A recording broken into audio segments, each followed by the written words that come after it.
Yes, my friends, in this video, I'm going to review the new iPhone 15 Pro. It just came out back in September, and it comes with a handful of new functionalities and features, both on the exterior and the interior. So, as always, I'm going to show you everything you need to know, everything that's new, and everything you need to be a little bit scared of on the new iPhone 15 Pro. As always, let's begin by talking a little bit about the exterior design, which, as you can see at a first glance, is pretty similar to the previous model, to the iPhone 14 Pro. But, well, when you take a closer look, you realize that there's actually some important differences. Like, for example, that the iPhone 15 Pro is made out of titanium, and that therefore is going to be more resistant and noticeably lighter. You realize that it has a new action button that allows you to open pretty much any app or toggle you want. And you realize that it is actually a little bit more comfortable to hold because it has slightly more rounded side edges. It's a subtle difference for sure, but it is noticeable. Truth is that, well, even though I like all of these upgrades, I love the action button, I love that it's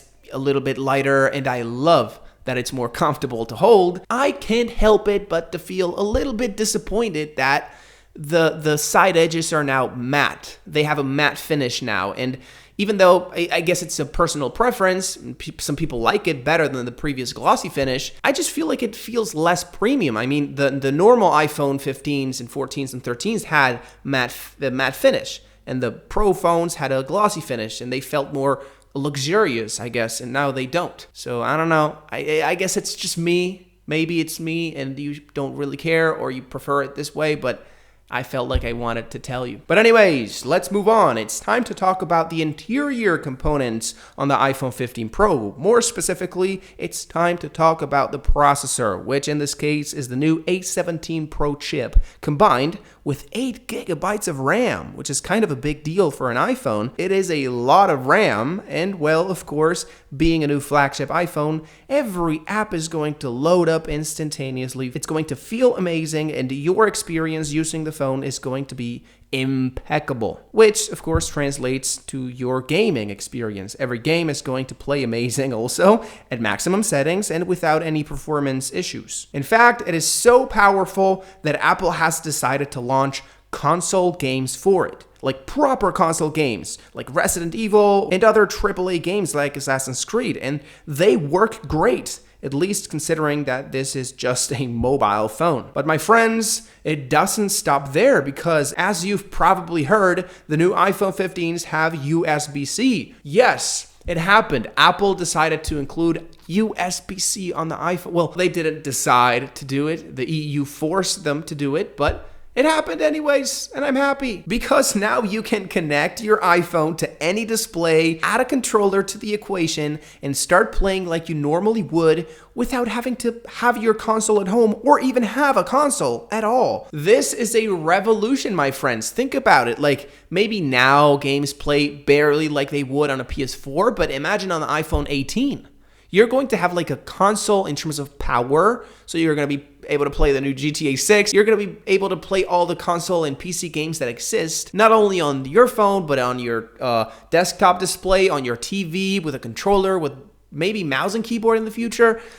This is very exciting. Oh, and by the way, speaking of exciting, I have to tell you that the iPhone 15 Pro right now has an amazing price on Amazon. I left a link in the description, and I heavily recommend that at the end of the video, you go check it out because, I mean, as many of you know, this phone is expensive, so any discount at all is very appreciated. So yeah, at the end of the video, remember to click the link. But anyways, let's move on. Let's talk about the battery, which has honestly given me a very pleasant surprise because both in my studio test doing a technical rundown and in my real life experience actually using the phone, results have been better than I expected. As always, the only issue is that it doesn't have a very fast charging, capped at only 20 watts. But in every other way, both in terms of autonomy and functionality, it is worth the steep price it has. And it's not even meant to have a good battery life. I mean, it's the small version of the Pro phone. And as many of you know, the Pro phone has always had everything that it could possibly have, all the new flagship top tier features. And well, that's always come at a cost of battery life. So retaining a decent battery life with all of the new features on the small version is great. Very briefly, I have to mention my disappointment when it comes to the display on this phone because it has the same specs we got last year, besides some slightly thinner bezels all around that make it look a little bit more futuristic. I mean, I didn't really need that big of an upgrade though, because last year's model was already more than enough, but you know, I'm a geek and I feel the need to complain about these things. And finally, it is time to talk about the most important component on the iPhone 15 Pro. Well, components, which are all of the cameras we have on the back. And that, as you can see, I'm using to record this video right now. In this case, we have three sensors. We have a main 48 megapixel sensor, we have a 12 megapixel ultra-wide sensor, and then we have a 3x zoom telephoto sensor. And yes, you've heard me right. It's not a 5x telephoto like on the 15 Pro Max. We get the mere 3x we got on last year's model and on the previous year's model. I've seen a lot of people complain about this because technically, you know, this is a new phone and it's the Pro phone, so it should have as many Pro features as the Pro Max version. But in my opinion, and you'll see why later, having a 3x instead of a 5x doesn't necessarily mean it's worse. It is just different, and for some people it could even be better to have a lesser zoom range. In terms of the main sensor, as I said, it has 48 megapixels and it is very well done. It's a slight upgrade over the previous 48 megapixel sensor on the iPhone 14 Pro, and it seems like Apple really trusts this sensor because they're processing their images less and less and less. Like, this look pretty much like they would on a DSLR camera. There's very little processing, at least for a phone, which means, as I said, that the camera is good enough to not have to add all that artificial processing. And there's a lot of bokeh. I mean, if you get close to an object, because the sensor is so big and the optics are so good, you get very decent bokeh, insane bokeh for a phone. In terms of the ultra-wide sensor, well, it is a little bit mediocre, disappointing for what is a $1,300 phone. If we compare it to the latest Galaxy phones,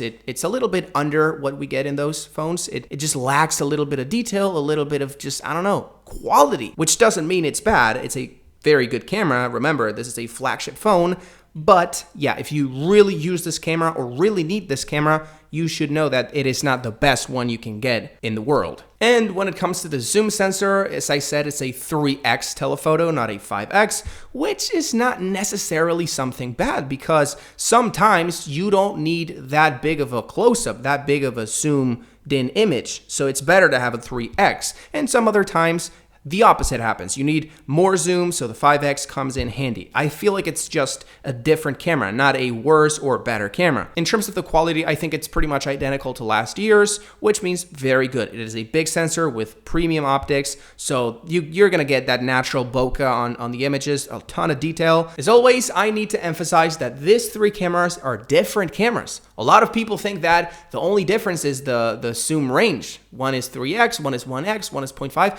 but that's not the only difference. Each one has its own sensor, its own optics, and the quality of the photo, the detail, the bokeh is different on each one. Moving on, the most impressive camera feature on the iPhone 15 Pro has to be that it can shoot directly into an external drive and that it can do so in ProRes at 4K 10-bit using a log profile, which you probably don't know what any of these things are or mean, but all you need to know is that those are the settings or presets that they sometimes use to film Hollywood level movies or Hollywood movies point blank. So it is insane that you can have access to those features or those profiles on a phone, on a little phone that fits in your pocket and that pretty much anybody could just go buy right now. So yeah, if you're a normal person like me, this is not going to be a big deal because you're never going to use those professional settings. But for people who do professional photo, professional video, this is game changing because now they can mix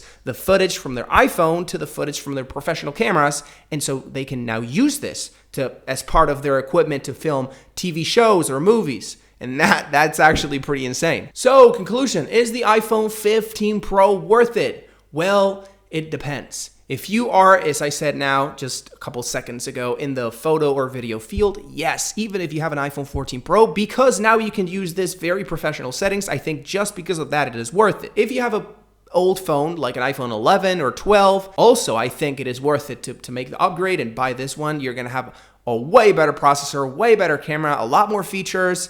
But for everyone else that maybe have more recent phones like a 13 Pro or 14 Pro, I don't think you're going to need it. I mean, you can buy it and it's going to be better and it's going to be faster, but I don't think it's that big a difference to justify, as I said, $1,100, $1,200, $1,300. Remember, as I said earlier, that you have the iPhone 15 Pro at an amazing price on Amazon. You have a link in the description. Please check it out because it is very expensive and any discount is amazing. So yeah, if you're interested, remember, now that the video is about to end, to click the link.